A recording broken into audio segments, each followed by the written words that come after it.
This is a story of the construction of a place of worship, a temple. And there were different kinds of stone cutters who were brought together in order to construct that temple. In that, there were three typical categories of stone cutters. The first category of stone cutters were of people who were extremely frustrated. They had no competence other than cutting stone probably. And so they were blaming their fate and complaining that, I could have done a better job, but I'm facing this problem. I have to do this stone cutting job. You grumble and they kept doing their work.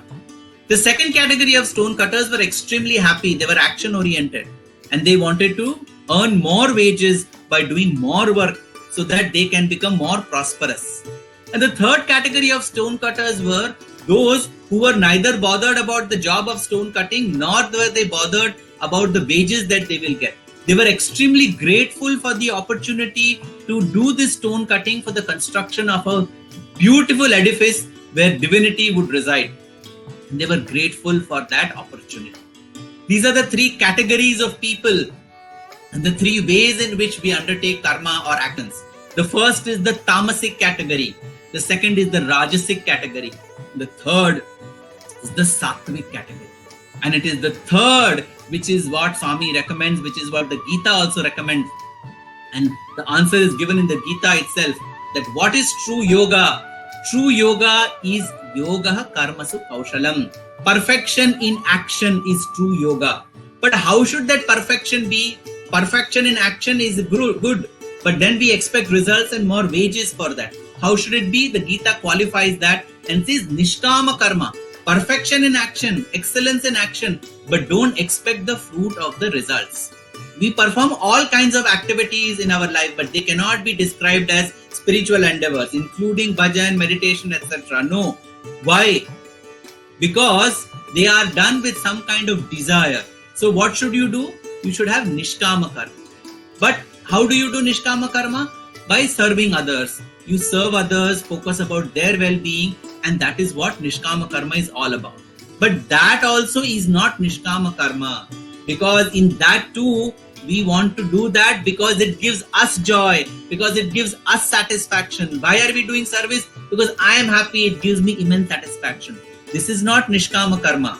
This is also kind of selfishness, because I am happy by doing that service and hence I am doing that service. If man loves any object or any activity, he does so for his own sake and pleasure, not for the sake of the person or the activity. That was exactly the message which sage Yajnavalkya had given his wife Maitreyi, and it is mentioned in the Brihadaranyaka Upanishad. Activities have to be done with a different mindset. Nishkama karma is difficult. So what do? Sarva karma bhagavad prityartham. Do every activity so that you can make God happy. None can desist from action. Man is continually engaged in action. Therefore, renunciation of action, or what is called karma sannyasa, is neither realistic nor practical. Instead, while performing action, transform it into worship. Dedicate all your actions to God and perform them for His pleasure. Such actions will place you on the path of bhakti. This is the learning on transforming work into worship. How do we do this in a daily humdrum of life? Do not separate spiritual life and daily life. Spiritualize your daily life. Just like when you offer food to God, that naivedyam becomes prasadam. If you perform every action with that intention that you are offering it to God, then even mundane actions will be elevated to the level of spirituality, because they will have the purity of intention, the purity of practice, and the purity of outcome. That is true karma yoga. That is equivalent to performing a yajna in one's lifetime. It is only when you indulge that way will you be able to achieve realization that you are looking for. Whether we are a lawyer, whether we are a doctor, whether we are a businessman or even a homemaker, if our intentions and actions are pure, then life itself will become an offering to God. How?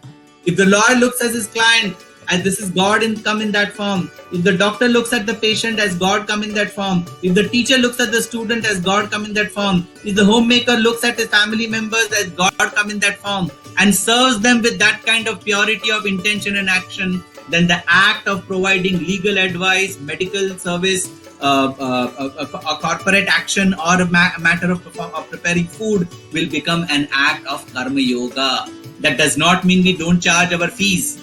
We should do all of that, but the purity and the intention is what. Do not separate worldly life and spiritual life. Spiritualize your daily life. Transform work into worship and worship into wisdom.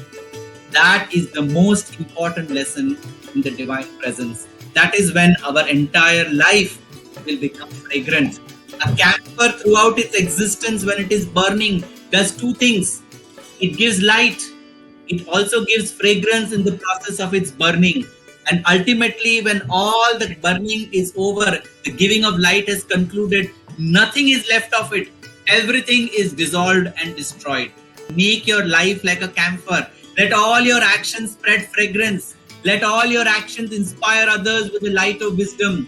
And when you conclude your life, ensure that nothing of it is left behind. You are gone, never to come back again.